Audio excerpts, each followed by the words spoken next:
Hi everybody! Today I'm going to be doing something a little different. I have been currently fixated on a piece of writing. Because of that piece of writing, I have made my own piece of writing. One that I've made has given me a lot of artistic inspiration. As such, I was hoping to make some content out of it, hopefully a video. So hopefully what this is going to be is a audio book type format of my story along with a speed paint of mine.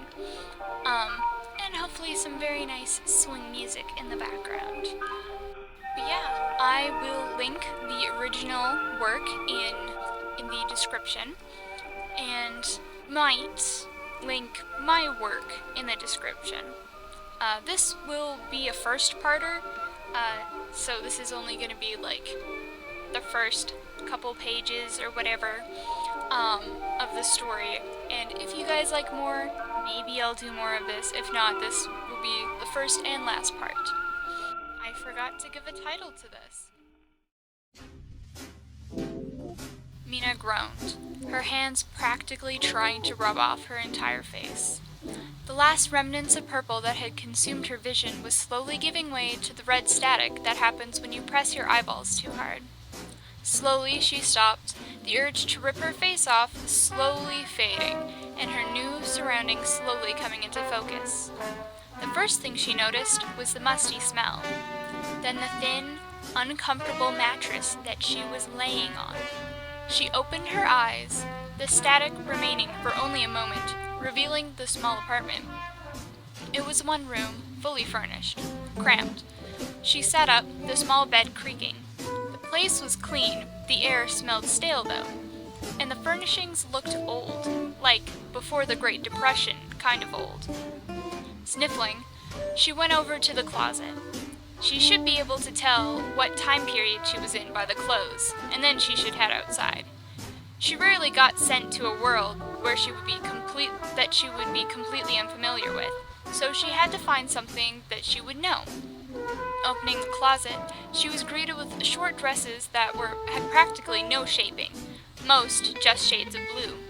There were tights, or rather pantyhose, trench coats, a few slacks, and white button-up shirts. Most of them had a look as if they had been left in the wardrobe for quite a while. But the one article that stood out looked brand new. It was a flapper dress, with mostly black design and accents of a powerful maroon. With it was a maroon feather boa and matching headband. Mina smirked. It was a simple selection, but very telling. Clearly it was the roaring 20s, or at least someplace with the aesthetic. Hopefully with some cute mobsters. While she wasn't too fond of the women's fashion, the necklines were too low, the skirts too short, the eye makeup uninspiring. Some place like this was sure to be entertaining, at least. Slipping out of her blue dress that looked like a poor remake of multiple decades of fashion, Mina picked up one of the, quote-unquote, new dresses. She left the flapper dress alone. It was clearly for a special occasion that she wasn't aware of yet. Reluctantly, she also put on a hat that hid her unruly bob and grabbed the only coat. Giving the outfit a quick twirl, she avoided her reflection in the vanity and headed for the door. By the door was a coat rack, which had a simple but practical purse. She checked the contents while slinging it over her shoulder. It had identification, cash, a few business cards for when she needed help, and a loaded revolver. Oh, this will be a lot of fun. Raindrops snuck under her coat. Shivering, she clutched it closer to her body. Her flats hit the pavement, splashing into shallow puddles that were filled with just as much pollution as there was water. Cursing repeatedly in her head as every step soaked her feet, Mina continued down the street.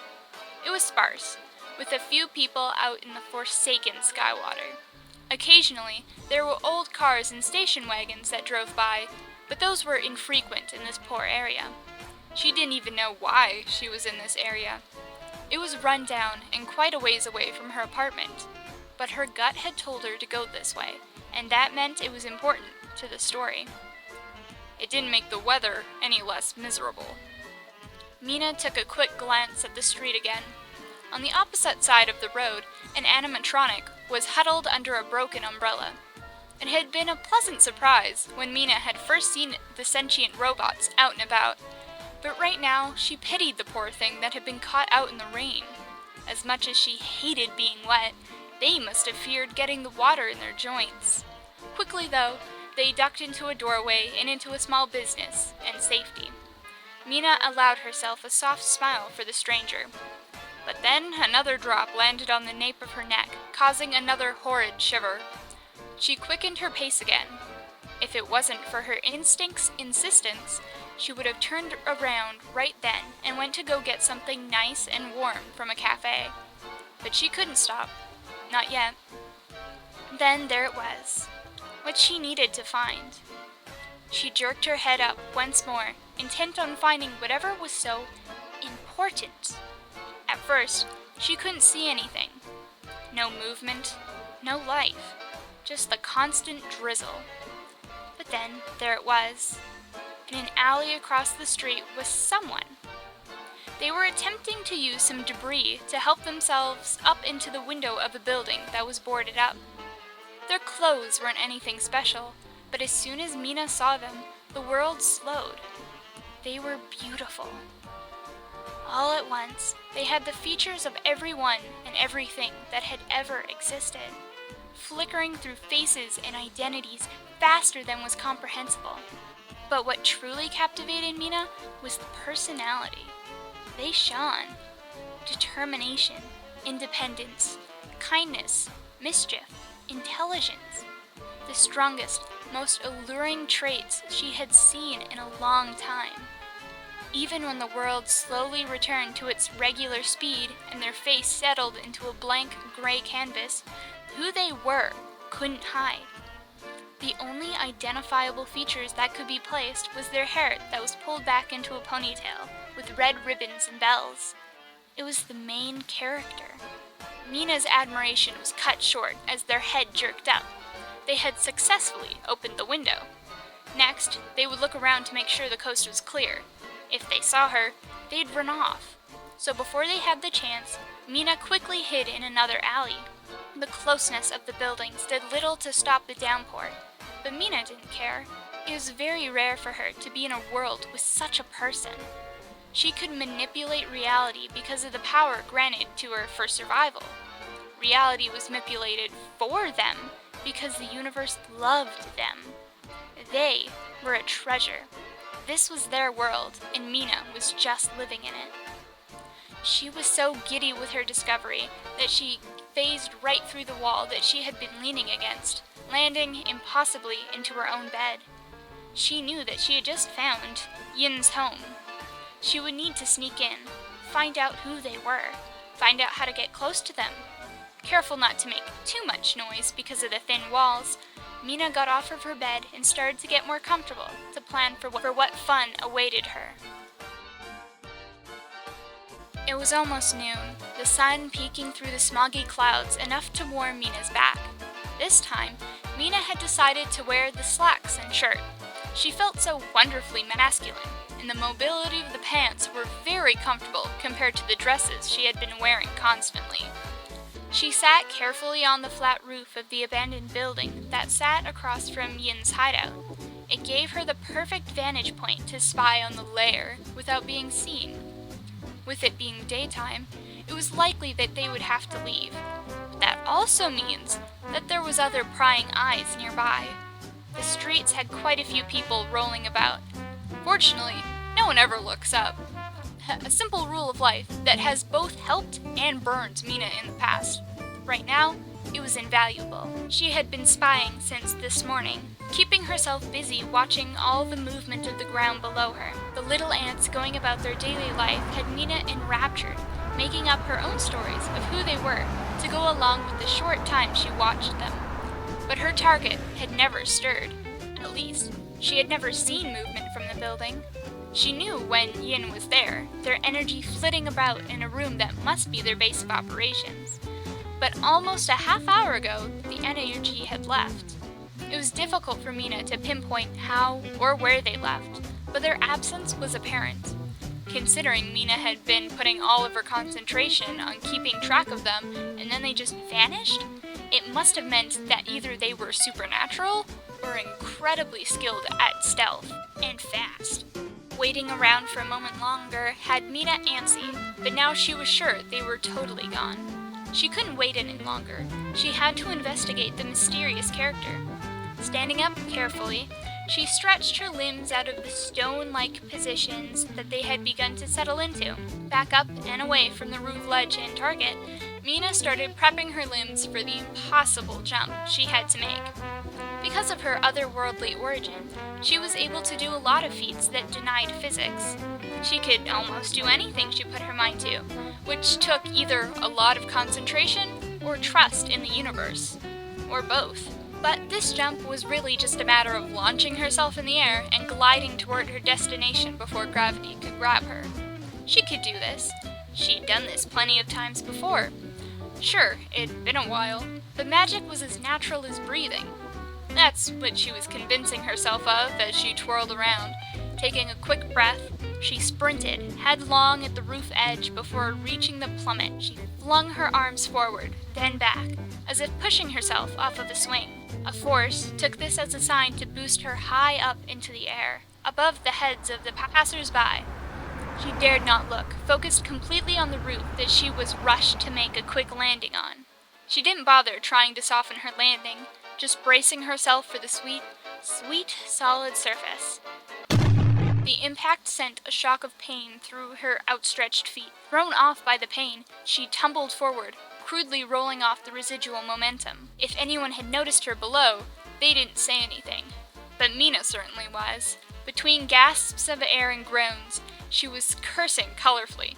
She laid on the roof, limbs outstretched, as the pain fizzled away. "Well, that's new," she groaned to herself. "Didn't think I'd get hurt by that." In fact, she rarely got hurt. Pain was an unfamiliar feeling, despite the amount of fights and danger she always put herself through. Her condition had allowed most, if not all, physical damage to simply not register. Blows that should kill her either bounced off or phased through her being. The only times where she would usually feel anything so vividly was if she was intoxicated or high. "Guess this place is gonna be rough," she grinned. Jerking herself back up, the last of the pain faded away. While she wanted to test out the new development, she was unsure of when Yin would come back, and she couldn't pass up the opportunity to snoop. She quickly found the roof door. It led to rickety stairs. The whole building looked to be in rough shape, the closure of it making perfect sense. The wallpaper was peeling, and as she descended, chunks were visibly taken out of the walls and floorboards. The more she saw, the more she prayed that Yin didn't actually live here. Finally, she reached the second floor. From how much she had been tracking Yin, she was sure that they had to be holed up on this floor. Mina quickened her pace, wanting to get off the unstable stairs as quickly as possible. She quickly started peeking into rooms, only having to take a quick glance at the ones too terrible to actually have anyone stay in them for long. Finally, she found it.